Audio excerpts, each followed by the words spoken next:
Good afternoon, all. Am I audible? Is my screen visible?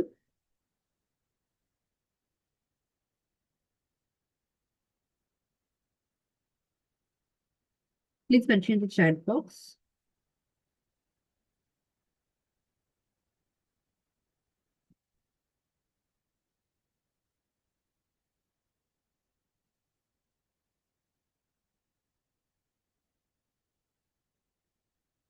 So, in today's session, we will be studying about TB control, tuberculosis control in hospitals. Those who have the textbook, please mention the page number in the chat box.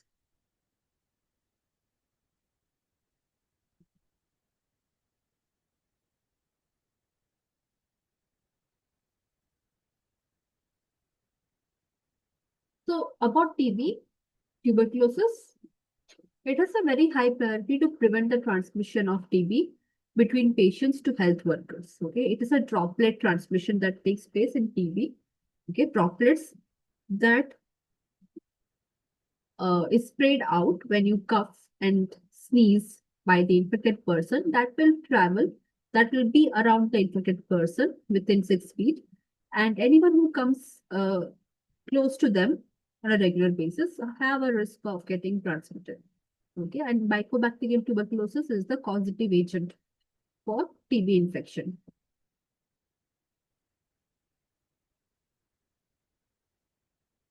So WHO has an integrated package for TB infection prevention and control.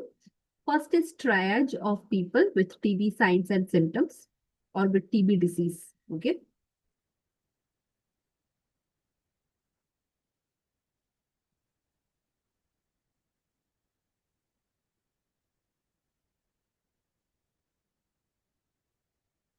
Triage means when people come for visits, okay, when they are in the reception, the OPD, in the line, standing in the line, keep an eye out for people who are profusely coughing. Okay, there is blood in the cough. They are sneezing. Okay, they are feverish. They look very frail, thin.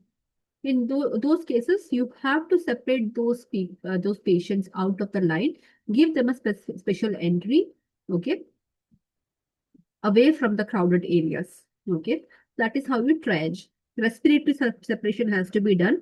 The TB patients should be put in a separate ward, not mixed with other patients in the general ward.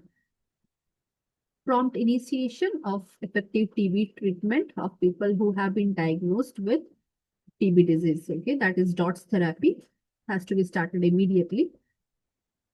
Respiratory hygiene has to be followed using cough etiquettes, mask, N95 mask. Okay, even if patients are coming to give the sputum specimen for test, they have to be advised that the sputum collection has to be done in an open environment, not in a closed room.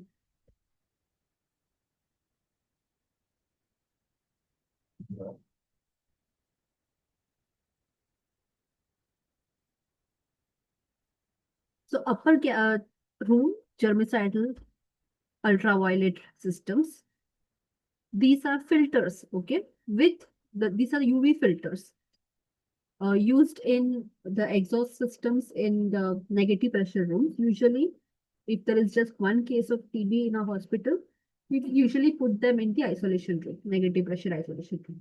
And these days, the negative pressure isolation rooms come with these filter systems, okay? So that the air in which the TB patient was staying, when it is filtered out, it goes through this ultraviolet system to completely kill the bacterium. Okay, ventilation systems should be there because air circulation should be there. Okay, particulate respirators within the framework N95, P100, different types of respirators for the protection of the patient can be used.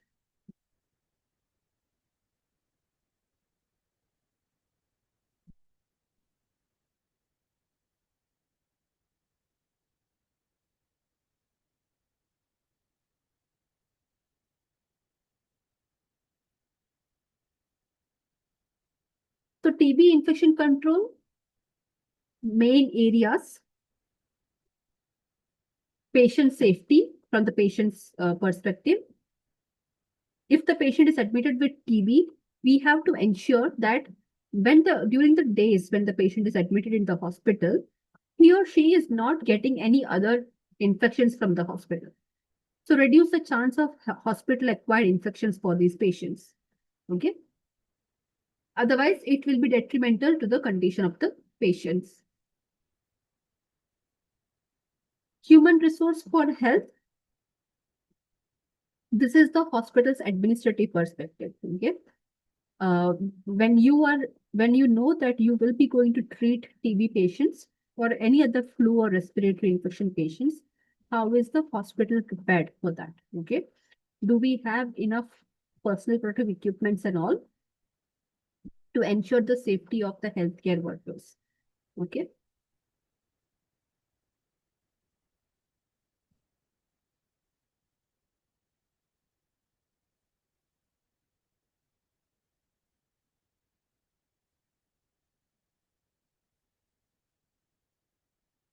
Person-centered care. Address the TB infection control infiltration system stigma. People who have TB, they face social isolation, familial isolation. Okay. In workplace also, they have to face the stigma of isolation. Okay. So you have to develop the situation environment around the patient that he or she does not feel left out or isolated. Okay. So the patient's experience when they are in the hospital is elevated. Okay.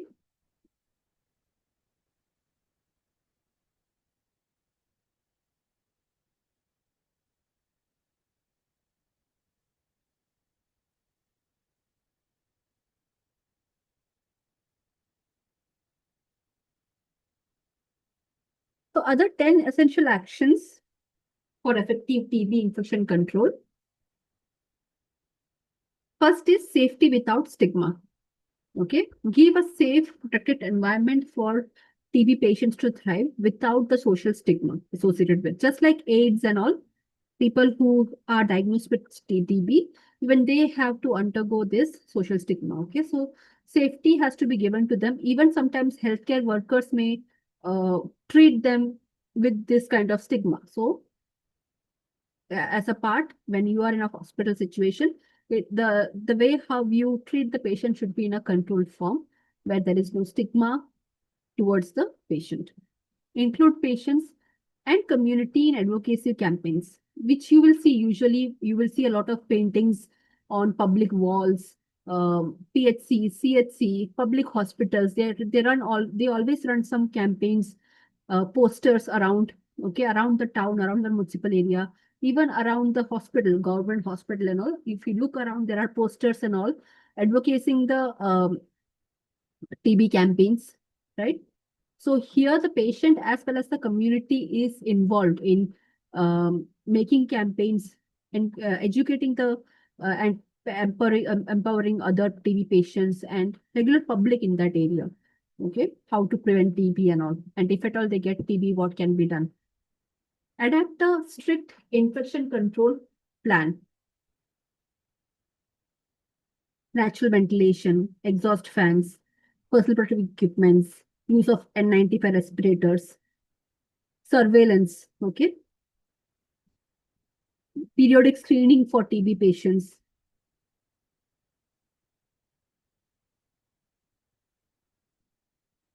reducing waiting time for patients in clinic. So these all come under the infection control plan. Ensure safe sputum collection. Yeah, as I mentioned earlier, patients who come to give the sputum for analysis, they have to be given this counseling that do not cough and collect the sputum in a closed environment or inside a room. They should be out in an open environment, cough out the sputum, collect it into the sputum collector container, and then give it for analysis. Okay. Do not try to cough or sneeze out in closed rooms or where some the regular crowd or public is there. Okay. In the open air, where there is the principle of dispersion will work fine. Okay. Which is not crowded. In those areas, they have to go and collect the sputum and bring it back. Promote cough etiquette and cough hygiene. Whenever this health education has to be provided, whenever they're coughing or sneezing, they have to close their mouth, close their nose. Okay. Always keep a tissue handkerchief handy. Always wear mask. Okay. Whenever you're going in public spaces and all, always wear mask to protect the environment from infection. Okay, from spreading the infection. So that has to be taught. Triage the TB suspects for fast track or separation.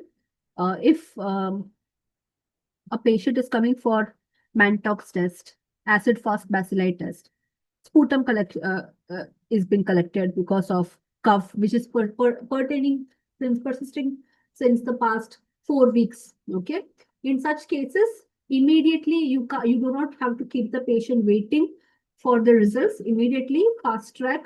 The results has to be given. Usually, you can go with acid fast bacilli test that will give you results in 24 hours. Okay, Mantox test will take 3 days. Okay, they inject the antigen. Okay, so that it takes 3 days to find out the result for Mantox test. Acid fast bacilli test is quite quick. Okay, so as soon as we can find out, it's better to start the treatment, DOTS therapy. Assure rapid diagnosis and training initiation. As I mentioned earlier, do not wait on the medical results to come. Okay. Even before the medical results come, the cough etiquette training has to be given. Avoid public places, avoid public queues. These kind of training has to be given. Okay. And ensure that as soon as possible, diagnosis is done. There is no delay in that.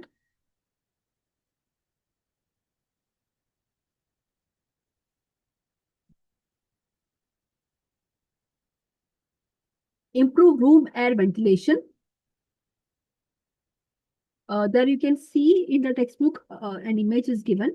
Whenever we build wards for TB patients, okay, so usually if it is a makeshift ward and all, it's very easy. You do not have to make a complete room. It's ideal for TB patients, half walls and on all the four sides. The wall should not be 10 feet or all. Just 4 to 5 feet wall is enough. Okay. And the upper area, it should be left open so that there is cross ventilation from all the four sides. Okay. These kind of rooms are more beneficial to prevent cross infections. Okay. And even if they are in a closed room, windows has to be kept open. Air ventilation exhaust system should be there.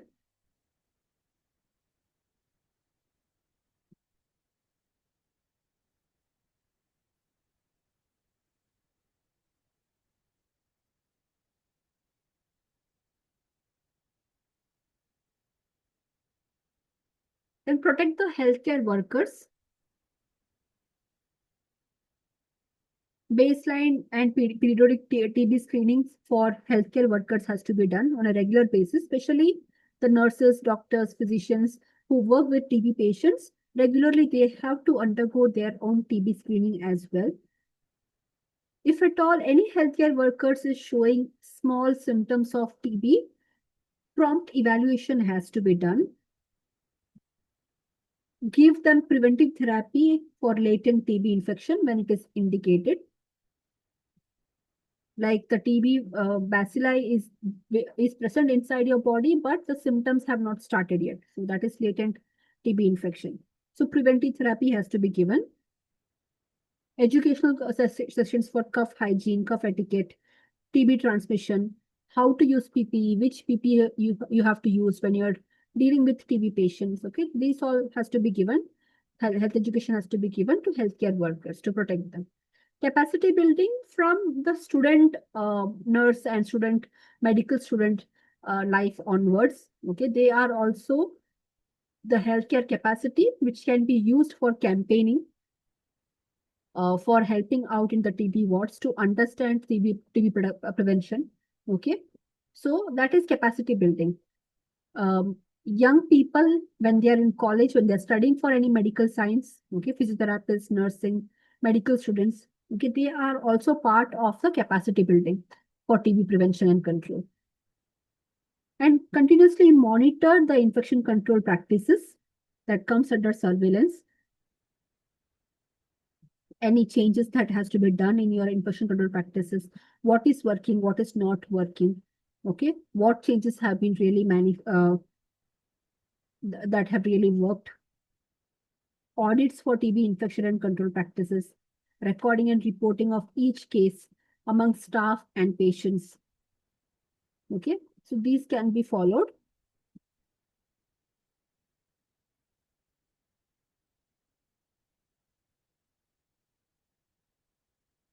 So when we talk about the TB infection control program, the topmost priority comes from the administration. They are the first line of defense. Okay.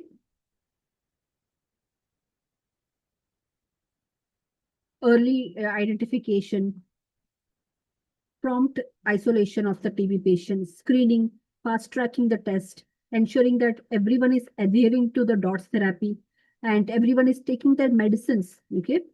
They are sticking to their schedule, training the healthcare workers on TB transmission, reducing the waiting times in clinics and queues, and avoid overcrowding your wards, maintaining the patient records. These all are administrative measures. Environmental measures is having natural ventilation, mechanical ventilation system whenever that is possible. Okay, when you know that this room does not have enough windows and doors, large windows are not there in a particular pod, go for mechanical ventilation. Put exhaust systems. Okay, negative pressure rooms in high risk areas.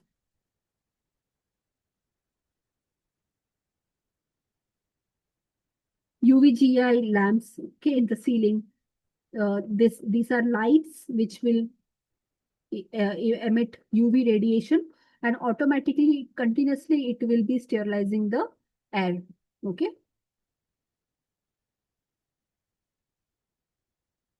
Proper sputum collection areas has to be there, outdoor or well ventilated rooms where sputum collection can be done. So these come under the environmental controls. Then respiratory protection using N95 mask, surgical mask for patients who are suspected with TB or confirmed, making sure that the staff and the patient, they are using a mask that fits their face. Okay, it's not loose or very too tight. Okay,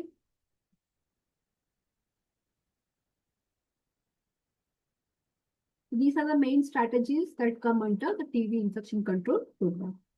If you have any queries, you can mention in the chat box.